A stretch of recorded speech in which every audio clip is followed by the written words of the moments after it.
Hello, my name is Christine Gelley. I'm an Agriculture and Natural Resources Extension Educator in Noble County, Ohio, and I'm with my colleague Brady Campbell today. Brady. Hey guys, Brady Campbell here. I'm the program coordinator of the OSU Sheep Team. I'm also a PhD candidate within the Department of Animal Sciences here at The Ohio State University. We're happy to be here with you for this virtual presentation as part of the Small Farms Tent. Today, Brady and I will be talking with you about how to get your flock started from the ground up. So you want to become a shepherd.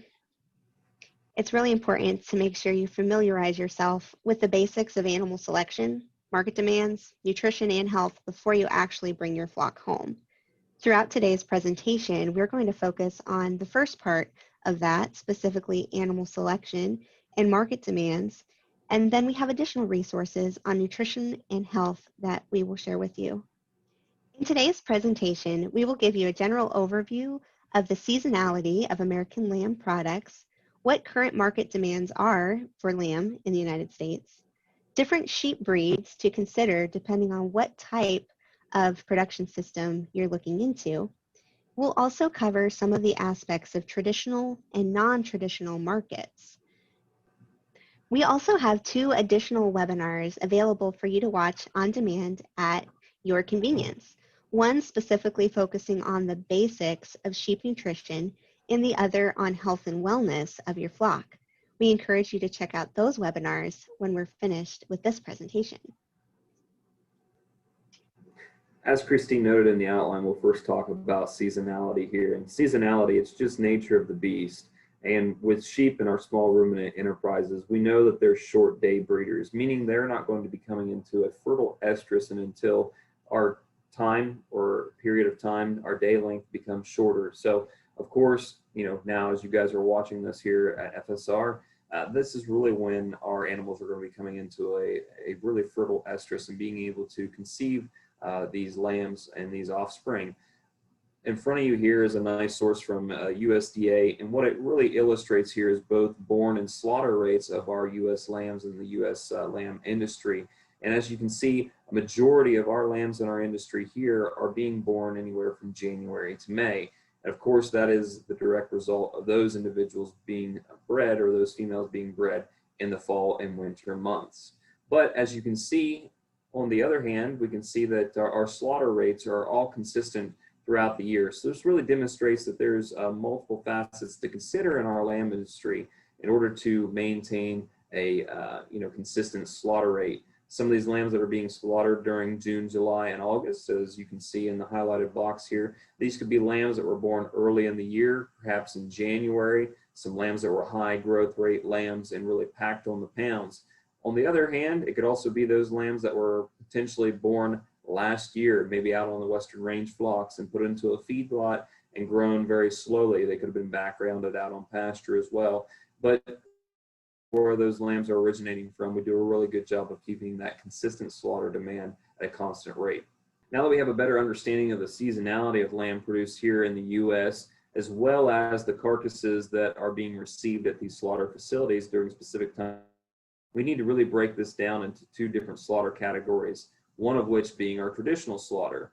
Now, traditional slaughter is going to be those lambs that are finished or fattened at about 140 to 145 pounds average live weight. Again, different than those values that we just saw previously because those were carcass weights that we saw.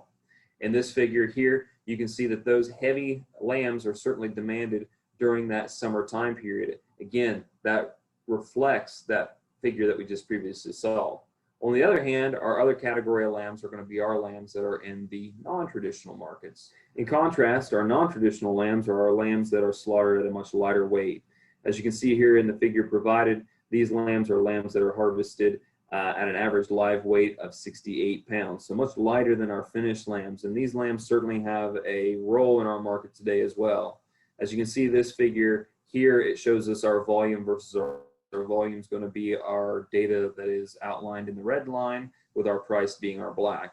You can see as the demand of lamb decreases, especially there in December as well as the first year in January, as we have a low volume, our prices certainly increase. But then as our market becomes saturated, again here about May, June, especially with those lambs being born in January and February, we can certainly see that our prices start to decrease as well. So some of the questions that we need to ask here is, when is lamb ultimately being desired, and what trend does this follow?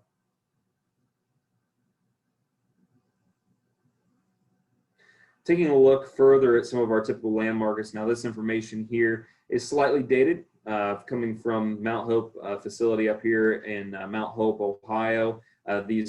This information is from 2019, but I think it does a really nice job of painting a really nice picture for you guys to kind of understand what some of the general market trends are. So as we start here with our first piece here in April 10th of 2019, you can see that, taking a look at those lambs that are 35, 40 pound, all the way down to our choice lambs of 60 or 40 to 60 pounds, you can see that they're really maxing out at $3.50, and even some of our heavier lambs at $2.75 per pound. Compare that to the figure on the right. Those values are from lambs sold on December 4th of 2019. You can see there's definitely an increase in price and for those animals per pound themselves. Again, lambs at 40 to 60 pounds. Some of our prime roaster lambs are selling for well over $4 a pound. And as we transition down into some of our heavier lambs during that winter time period, 60 to 80 and 80 to 100 pounds, still producers having the ability to make a really nice profit, a really nice return on those animals at over $3 a pound on those choice lambs, and then even down to our 100-pound lambs at $2.30. So really having a good understanding of what drives some of these markets. So some of the things that we need to consider here is I've specifically selected these two time periods based upon some of our specific holidays that we're going to be seeing. April, again, is going to be associated with our Easter holiday, and with December being associated with our Christmas holiday. So those are some of our biggest driving factors, especially here in the U.S. in terms of lamb consumption. So knowing some of that criteria ahead of time, again, with Easter especially, it's a holiday that's going to move back and forth, guys. So we need to be cautious on when we're going to be marketing those lambs. Christmas, on the other hand, is always set in stone. So we know when that date's going to be coming. But again, we need to be under the understanding that we need to get these lambs marketed. And when we market them, we need to be marketing them, I'd say 2 to 3 weeks prior to the holiday in order to ensure ourselves a nice price. Again, I just want to provide some additional information. This is from another sale barn. This one comes from us from New Holland, Pennsylvania, a big sale barn that pushes a lot of sheep through on a weekly basis. As you can see here, these are different categories of lamb. On the top one here where our red bar is, we've got slaughter lambs that are wooled and shorn, and these are lambs that are classified as choice and prime. Here, the one thing that I wanted to point out is as you guys start to consider what type of sheep you want to be raising, a lot of people are conflicted between the wool and the hair breeds.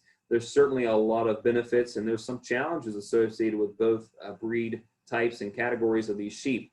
But here, as you can see, these lambs specifically are weighing about, on average, 100 pounds live weight. And as you can see here, those that were categorized as hair sheep consistently brought $10 less per hundredweight in this specific weight category. But as we transition to this second piece of data here at the bottom, you can see that when we compare, again, those lighter lambs, okay, they're about 45-pound live weight. Again, comparing those wooled sheep to those hair sheep, again, we can see that those wool sheep are still bringing a higher premium when we compare them to our hair lambs as well. But as we continue taking a look at our information here, we hit a sweet spot with those hair sheep, guys. About that 50 to 60-pound range live weight, we see this transition where these hair sheep actually bring more premium or a higher premium as compared to our wool sheep. Here at this 60-pound average weight, hair sheep are actually bringing $10 more per hundredweight when we compare them to our wooled lambs. So as we consider our different breeds of sheep that we're going to be raising, we also need to know when the market demands them at what specific weight range as well. Here's a nice piece coming again from New Holland, PA. Some information that I really wanted to provide because it really speaks volumes themselves. Now, this is published online here in the ethnic market for lamb and goat. The sheep site here, April 7th of 2017. Has a little bit of age to it, but it still speaks volumes and words here. Tim Barmett, he's a sheep and goat manager there at New Holland, PA at the auction barns, and he noted that 99-pound lambs were worth the same price as a 140-pound lamb. So there's some benefits and challenges associated with that. The benefits are certainly going to go to the producers, where they can obviously sell a lamb that's 40-pound lighter and get the same amount of money per head as compared to those lambs that were 40 pounds heavier. That means you're saving on time in the feedlot, saving money in terms of feed costs, and you don't have that cost or that issue range that something could happen, right? So why do we see this premium and price differential? Certainly that lightweight lamb, those lambs are going to have a high lean to fat ratio. We know that fat is going to be wasty in our lamb industry. We're going to be throwing away all that trim, so it makes sense to be selling those lambs at a high peak, really bloomy, lush lambs. And then also some of the price differential comes from all unaltered lambs or unblemished lambs. And we'll talk about that here in a bit. So what could be some concerns with this?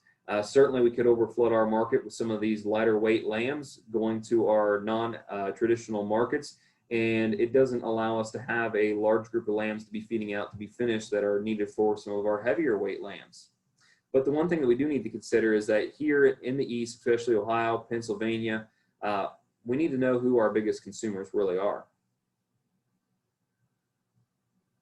And some of those are going to be some of those folks related to these religious categories that you see on your screen here. Certainly the Islam faith, the Muslim faith, some of our Western Roman faith as well. A lot of folks in Christianity certainly consume lamb and readily do so. So an example here that I'll give you is going to be our Western Roman Easter.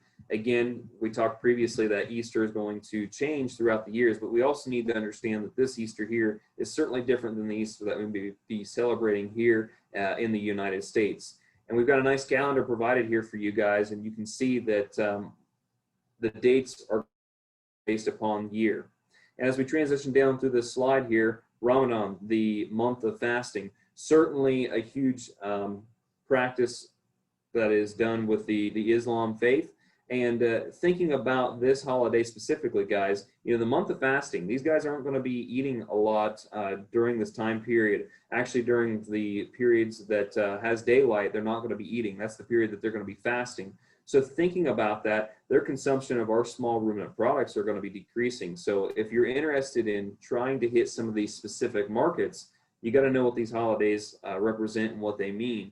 So especially here with Ramadan, they're not going to be eating a lot of protein during that. But on the other hand, the time point in which Ramadan ends, here's the next highlighted bar. This is their time of feast, right? And so here they're going to be wanting some of those small lambs that are going into those non-ethnic or non-traditional channels, and they're wanting a lamb that they consume during this celebratory event and be able to consume all that lamb at once with their family and friends. So, you know, in thinking of what way we want to go, I think some of the first questions that you guys need to consider as you think about raising sheep and getting into the sheep industry is really, what is the market demanding? We've already shown you seasonality. We've taken a look at when specific weights of lambs and types of lambs are being demanded. But we also need to consider things like on the live side, right? People are wanting genetics. They're wanting breeding stock. They're wanting a live weight, right? From the carcass standpoint, we're looking for flavor. People are interested in how these animals are raised, how they're fed, and how they're cared for. And then thinking about both of those in combination, we certainly want a quality animal that's consistent in our industry. One of the most common questions that we receive here in extension from producers and those that are interested in raising small ruminants themselves is, what breed of sheep should we be selecting for? Well, it really depends upon the demands and the needs of your market, as well as those sheep that you'd like to raise yourselves. So we can think about this in two ways. Are you going to be an individual that is raising ewes that then are going to be producing F1 livestock or animals to be produced into, you know, a terminal animal themselves going through the slaughter chains? Are you an individual that are going to be raising purebred seed stock, or someone in between? But when we think about it, we can break it down into two categories here, thinking about both maternal and terminal breeds. Our maternal breeds, those are our breeds that are really focused on milk production and mothering ability. In general, these are going to be our white-faced breeds. So some examples here on the screen, as you can see, are going to be our Dorset, Cheviot, Border Leicester, East Friesian. East Friesian is actually a dairy type of breed, so heavy milking ability.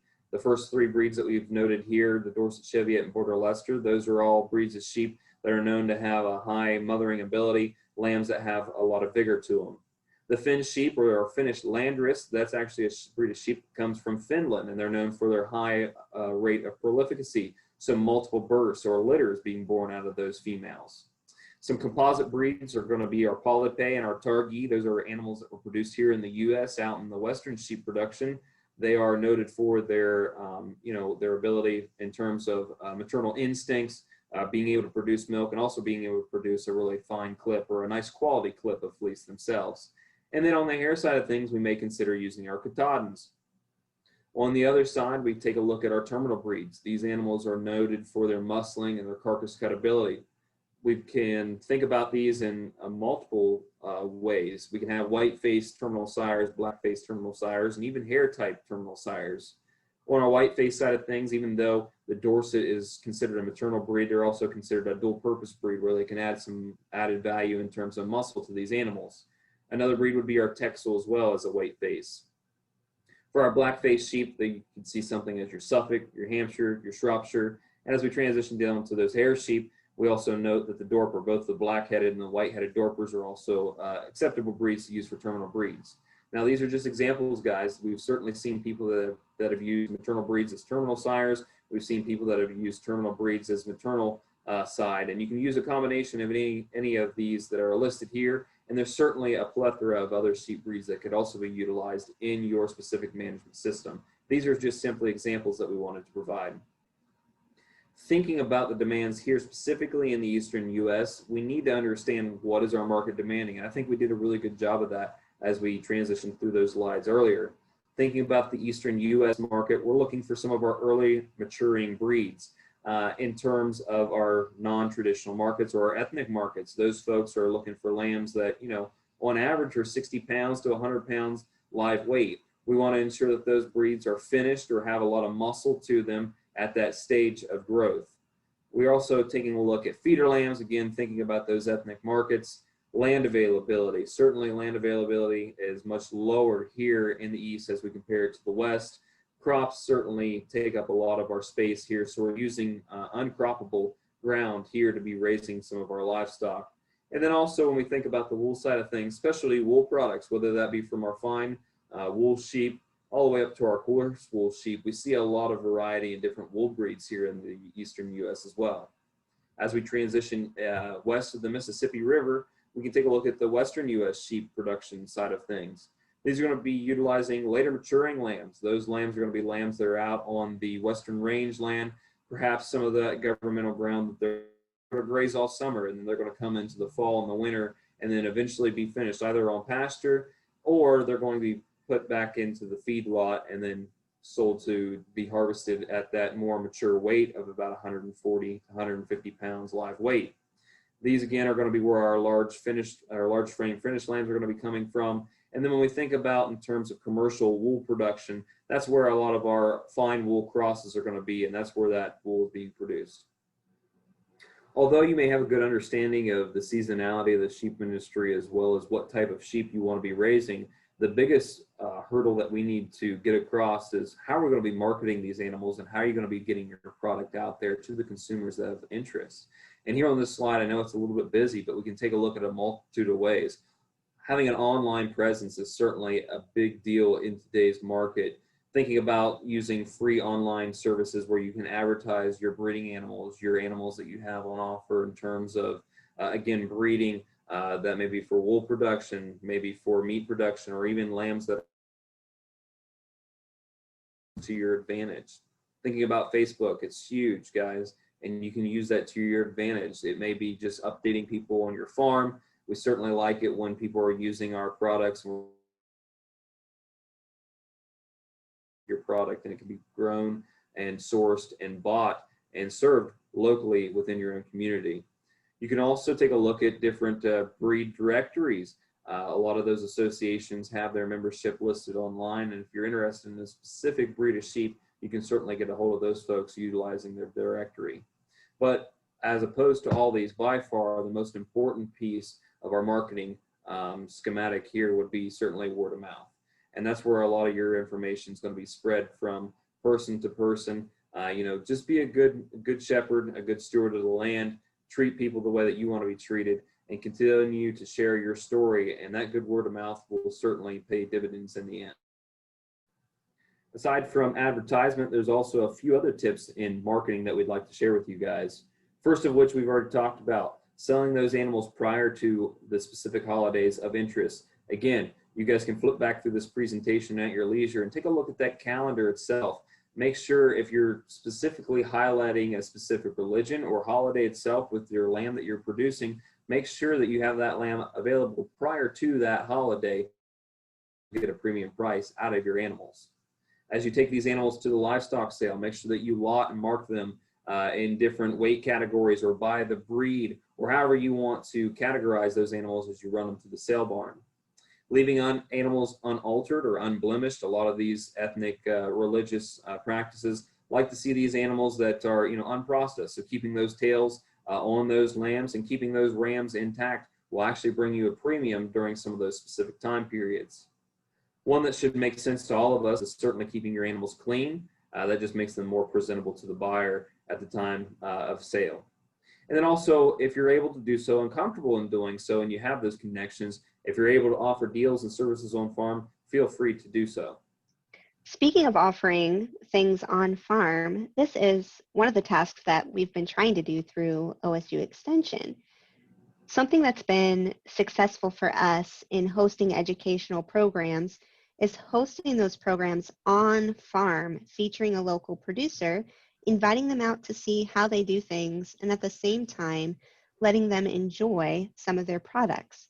So you can see in some of the photos on this slide, this gentleman's name is Mr. Rubel, and we had an event at his farm. His son, Eric, sells a lot of freezer lamb, and it was a great evening. People from all over came to learn about how they produce lamb, and as part of dinner, we had a feast with their products. So along with all of those marketing tips that Brady's previously given to you, don't forget about your interactions with people from just day-to-day activities. Market your own product through the things that you would normally do, through things like fellowship with other groups of people. Of course, we've had some limitations here in 2020, but under normal circumstances, don't hesitate to take your product to the potluck dinner or serve it at a holiday. The more that you can introduce what you do and what you raise to the people around you, the more you'll expand your network, and the more that word of mouth is going to help you. When lamb comes up in a conversation, your friend or your relative might chime in and say, my friend raises lamb, and this is what I learned from them, and we ate it at their house, and it was so good. You should try it. And once it gets to that you should try it phase, we have some amazing resources available from the American Lamb Board.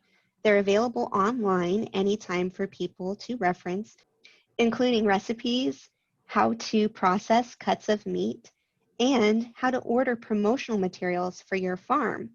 Whether you market through traditional means like the auction barn, or you sell straight from a freezer to a consumer, having materials on hand that help explain what you do and how that come from an industry representative can be really helpful in creating a sense of validity in the market as well as a sense of trust.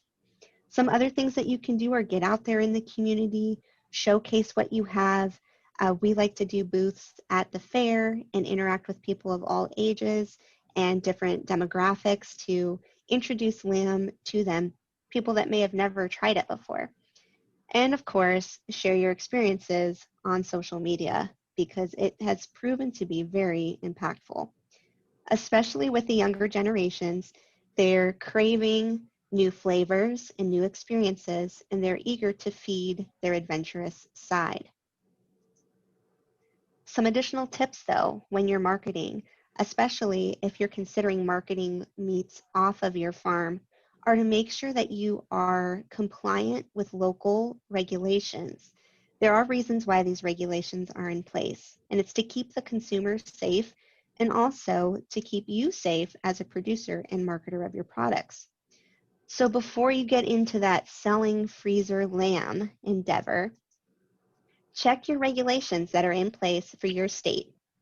The Ohio Department of Agriculture and your local or county health department will have specific regulations on how to sell fresh or frozen meats from your farm. Plan ahead with your local processors on when you're going to bring animals to market, how, and what your process is for payment. Schedule your slaughter dates well ahead of time. Right now, here in the fall of 2020, wait lists are often 12 months in advance of the slaughter date. And when we're dealing with a product like lamb, the animal you intend to slaughter may not even be born yet. So keep that in mind as you're developing your marketing strategy, how many animals you anticipate to have ready at a certain time, and get those processing dates booked as soon as possible. You can always cancel if something comes up and you can't keep your appointment, but it's very hard to sneak in last minute. Whatever you choose to market, if you're selling it off of your farm, you have to make sure that it is labeled appropriately. In order to sell meats, there needs to be an inspection label on each package of meat. So whatever unit it is that you're selling the meat in, each package needs to be labeled with an inspection seal that certifies that the product was produced under safe conditions. Be aware of state lines as well. Ohio borders multiple states, and it could happen that the person who buys your product off your farm lives across a state line. If they come to your farm and they pick it up, that's legal sale because you're within your state where your product is inspected. In the case that you've had your lamb processed at a state inspected facility. In order to sell meats across state lines, you need to have your animals processed at a federally inspected facility. So if you market your meats at a farmer's market that happens to be across the border, you would need to have your meats inspected at a federal inspected location or have it labeled for the state in which you are selling the product. There's so much more to learn about sheep production as you're getting started. We have some other resources available to you, including the basics of sheep nutrition and helpful tips for making sure that your flock is healthy and growing well. Those webinars can be accessed with the information on the screen. Be sure to check those out to get a well-rounded background before bringing your flock home. If you have additional questions for Brady or I, our contact information is on the screen. We are ready and willing to field your questions. If we don't know the answer, we will certainly get in contact with someone that does. For those that are interested in learning more than what was presented today, as well as those webinars that Christine previously provided, there's certainly a wealth of knowledge that can be learned about sheep production, and that information can be found at our website at sheep.osu.edu. We hope to see you there. Thanks for watching our webinar today, and enjoy the rest of Virtual Farm Science Review.